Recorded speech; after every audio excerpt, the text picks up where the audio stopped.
Please stay tuned for these express headlines. Magandang hapon mula sa Salakot News Center at narito na ang express headlines sa oras na ito. 10 taong gulang na bata pinaniniwala ang nalunod sa ilog Calao sa lungsod ng Santiago. Pinaghahanap pa rin ang isang bata na di umano'y nalunod sa bahagi ng Baptista Village sa Purok 1 sa Calao East sa lungsod ng Santiago, lalawigan ng Isabela, partikular sa ibaba ng tulay pasado alas 3 ng hapon kahapon.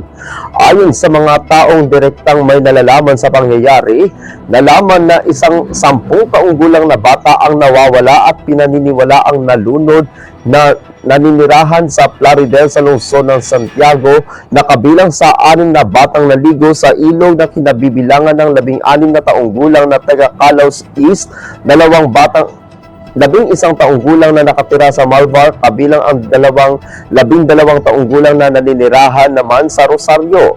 Batay sa pahayag ng mga batang nakaligtas sa pangyayari, napagkatuwaan ng mga ito na maligo sa ilog na makaramdam ng init ng panahon.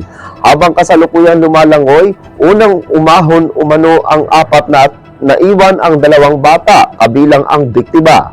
Nagawa umanong makaahon ng isa habang tinangay ng agos ng tubig ang nawawalang bata na sinubukan namang sagipin, pero naging mabilis ang pangyayari hanggang sa hindi na nakita ang biktima.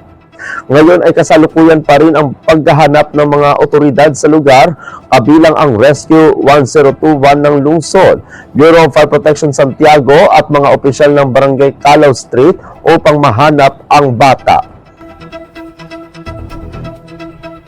Abangan ang iba pang mga balita mamayang alas 9:30 ng gabi sa Philippine Headlines. Ako sa Polinario, Freddy Dignadi si Valencia at ito ang Salakot Online Broadcasting Network.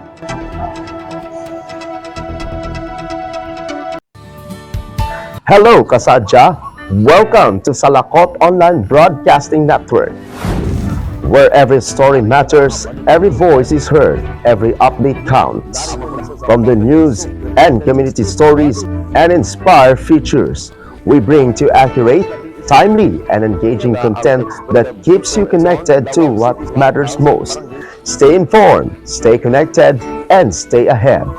Salakot Online Broadcasting Network, the voice of the community beyond boundaries.